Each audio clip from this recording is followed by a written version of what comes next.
it becomes a tool where they can actually implement very easily upon that person. That's all they get.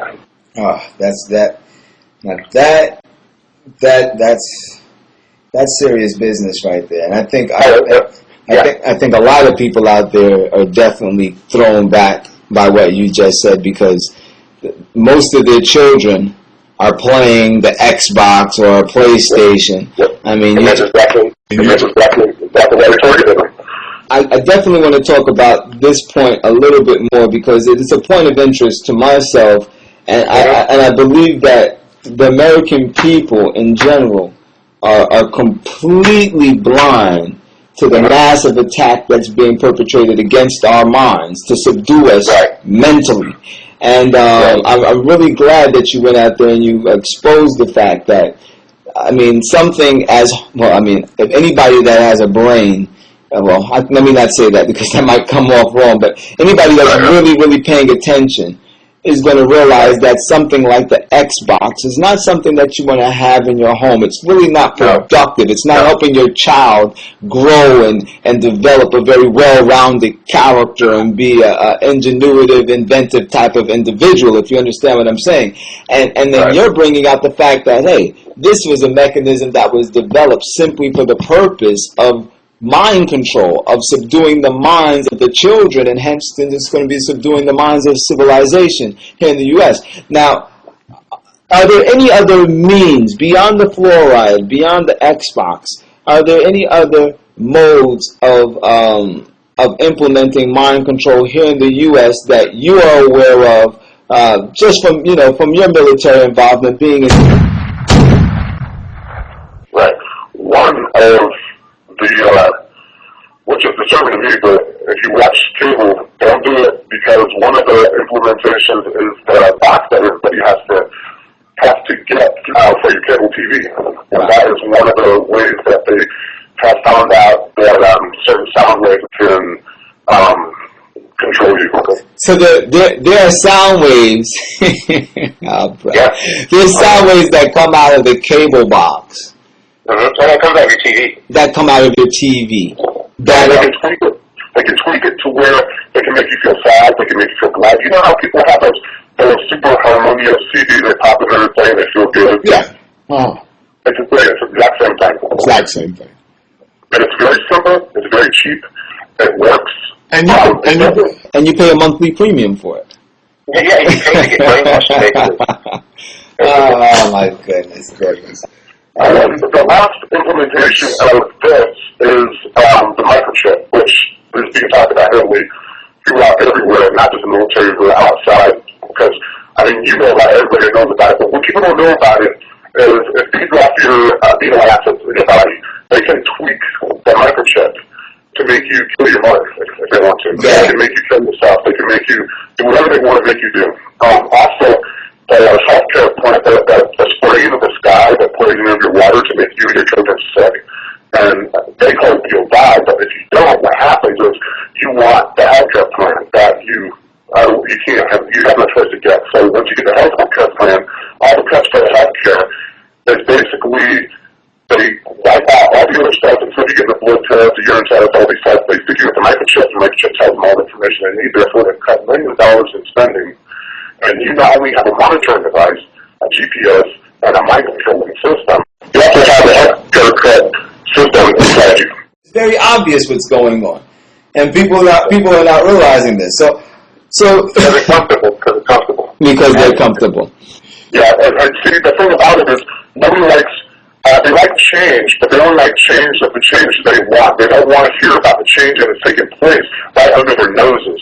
And if a person has been in the military, they can tell you about a lot of things. Like, for instance, homosexuals in the military is designed. It is designed to destroy it from the inside out. That's one of the first checks, because there's a lot of heterosexuals who don't care. And there's a lot of heterosexuals who will never go in the military if they have to serve side by side by a person who is homosexual in nature and is outright and has the right to be within our military. It has not been a right of theirs for such a long time, because it is proven to destroy cohesion in like a middle unit or whatever. I saw, matter of fact, just as I was getting out of Fort Bragg itself, just noticing everything around me, I was really noticing the build up of the homosexuals, which for me, I didn't have no problem if I knew somebody was, but the fact is, it's only the tip of the destruction of the military. I hear you. So the very fact that there is such thing as homophobia, all right, that people, the heterosexual males and even straight females as well, that they would have trouble serving side by side with an individual that is living an alternative lifestyle. This is a very effective way of breaking down, as you said, and I'll use your word, cohesiveness in any unit. It's designed for, and this will interest you. It's basically a psychological operation. And the psychological, because the military, who's in the military, I don't care if you're gay or straight, I don't care, they don't care. But what basically is a psychological operation to get Christians out of the way. And I know you want to know how that works. Well, once you've fortified a military with 85% homosexuality, which most of them are going to tell you that if you say that's against me, then I'm not for them. They're for an alternative lifestyle. Right. So you have the military force to get rid of any Christian element within society with not a foreign military force, but a military force who is happy to get rid of the Christian element within the United States. Then what you do is basically, it's kind of like it's like your enemies are your friends. Okay, hold on a second, because that was a twisted zinger. I don't even know what to call that one right there, but I'm following you. Let me kind of run behind you with this one, and throw something else out there that I wanted to say, but you had something that you want to say as well. Anyhow, all right.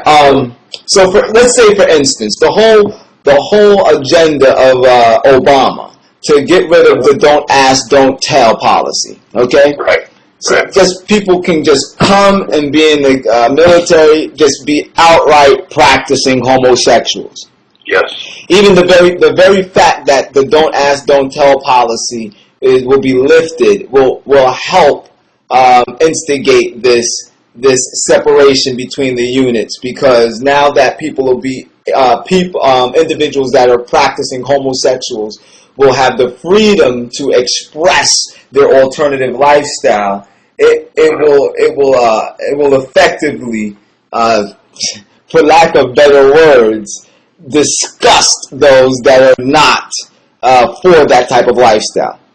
Exactly. Right? Now you're talking about. Wait a second. Let me see if I got. Now you're talking about building up 85% of our military with the homosexuals. Did you say that? Right. And then you have a military that is anti-Christian because they know that Christianity is anti-homosexuality, and therefore you have a military that will be more than willing to eradicate those who are Christian. Right. Because we're viewed as the enemy by the state. You just threw a whole new color. Right, and remember, to be a homosexual is your right. To be a Christian is against national security.